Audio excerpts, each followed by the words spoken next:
बड़ी खबर इस वक्त ही पहले आपको बता दें, हेमंत सोरेन की कोर्ट में पेशी हो चुकी है। ईडी उन्हें कोर्ट लेकर पहुंची है और यहीं पर अब रिमांड जो है वो उनकी मांगी जाएगी। कल हमने देखा था दोपहर 1:15 पर ईडी यहां पर पहुंची थी और फिर रात तक पूछताछ के बाद फिर गिरफ्तारी। चंपई सोरेन को विधायक दल का नेता चुन लिया गया है। आसिफ जी, सवाल अब यहां पर यह उठ रहा है कि अगर विधायक रात को ही अपना समर्थन पत्र राज्यपाल को दे चुके हैं तो अब तक नए मुख्यमंत्री का शपथ ग्रहण क्यों नहीं हुआ है? क्या यह वक्त देकर एक तरह से मौका दिया जा रहा है गठबंधन के टूटने का या फिर किसी ऑपरेशन लोटस के होने का?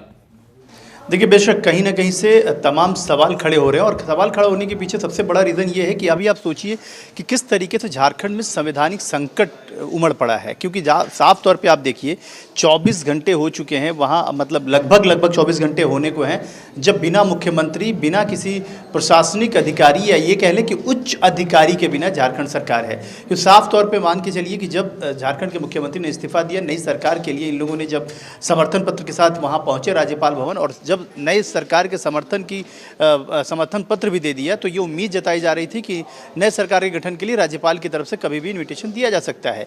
वो इन्विटेशन तो दूर की चीज़ है, अभी तक कोई कार्यवाहक मुख्यमंत्री भी नहीं है। ये भी आप कह सकते हैं कि ये भी बहुत बड़ी राजनीतिक आप वहाँ पे संवैधानिक संकट का एक बहुत बड़ा मामला सामने आ रहा है। दूसरी तरफ मैं आपको बताऊं कि अभी तक राज्यपाल ने भी राष्ट्रपति शासन की अनुशंसा नहीं की है। मतलब अगर ये मान लीजिए कि यहाँ सरकार बनने बिगड़ने या तमाम तरह की चीज़ें अगर उनको डाउट्स लग रहा है, उनको ये लग रहा है कि कहीं हॉर्स राइडिंग हो सकती है, कई तरह की समस्याओं का सामना करना पड़ सकता है राज्य को, तो वो अनुशंसा कर सकते थे। अनुशंसा भी नहीं किया है उन्होंने।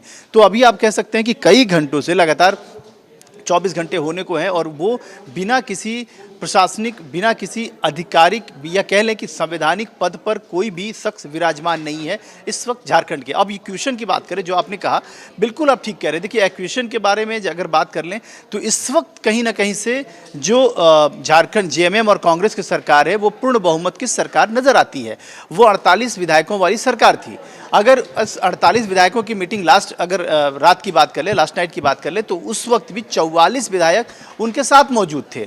उसमें 44 में एक जो विधायक जो खुद मुख्यमंत्री थे उन्होंने उस पत्र पे साइन नहीं किया था, तो आप कह लीजिए 43। विधानसभा स्पीकर नहीं थे, वो कह लीजिए उनको भी माइनस कर दिया जाए तो वो 42। बाद में ये ज़रूरी है कि दोनों लोग ही सरकार के समर्थन में ही साइन करते, लेकिन 42 और वहाँ चाहिए जितने, आपको समर्थन के लिए जितने चाहिए, सरकार बनाने के लिए जितने विधायक चाहिए, उतने पर्याप्त तौर पर मौजूद हैं। सबसे बड़ी बात मैं आपको बताऊं कि 4 विधायकों के जो गायब होने की बात कह रही थी, तमाम चर्चाएं थी, मैं उन चारों विधायकों का नाम आपके सामने बता देता हूं। सीता सोरेन, जिन्होंने साफ तौर पे मुखालफत कर दी थी, खिलाफत किया था, और हेमंत सोरेन से साफ कहा था कि अगर मुख्यमंत्री बनाने की बात आएगी तो आप मुझे बनाइए, मैं बड़ी बहू हूँ उस घर की, मुझे बनाना चाहिए, न कि आप अपनी पत्नी को बनाइए। तो साफ तौर पे उनका खिलाफ था।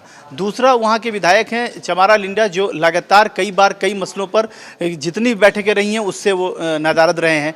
तीसरे विधायक जो हैं वो लोमिन हेम्ब्रोन हैं, जो कई बार खुल के सरकार की खिलाफत में बोल चुके हैं, कई बार उन्होंने अपने रास्ते अलग दिखा लिए। और एक विधायक और है जिनकी तबीयत बहुत नासाज है, वो दिल्ली में है। तो मान के चलिए कि 48 विधायकों में 44 विधायक वहां पे मौजूद हैं, 4 विधायकों को। दूसरी चीज मैं आपको एक अहम जानकारी दे दूं विशाल, जिसकी बात आप भी कर रहे थे, क्योंकि आप भी बहुत बारीकी से तमाम चीज़ों को जानते समझते देखते हैं, कि वहां पे 2 चार्टर फ्लाइटें खड़ी हैं रांची में, जो कभी भी 44 विधायकों को लेकर हैदराबाद जा सकती है। हैदराबाद क्योंकि सबसे सेफर जोन है इस वक्त कांग्रेस पार्टी के लिए, क्योंकि तेलंगाना और कर्नाटक में कांग्रेस पार्टी की सरकार है, तो वो चाहेंगे कि अपने विधायकों को टूट से बचाने के लिए, क्योंकि आपने जिस तरह से कहा कि क्या ये वक्त इसलिए दिया जा रहा है कि क्या टूट की गुंजाइश बने, क्योंकि लगातार जब उहापोह की स्थिति होगी तो कई सारे विधायक इधर से उधर भागेंगे, या फिर कई सारे विधायकों को टच किया जाएगा, कई सारे विधायकों को लाया जाएगा। और बीजेपी देखिए साफ तौर पे है कि बहुत साइलेंट प्ले नहीं करने के मूड में, बहुत एग्रेसिव प्ले कर रही है, क्योंकि ऋषिकांत दुबे लगातार ये बात कह रहे हैं, जो वहाँ के सांसद हैं गोड्डा के, और लगातार ये माना जाता है कि वो केंद्र की जो सरकार है उसके बहुत करीबी हैं।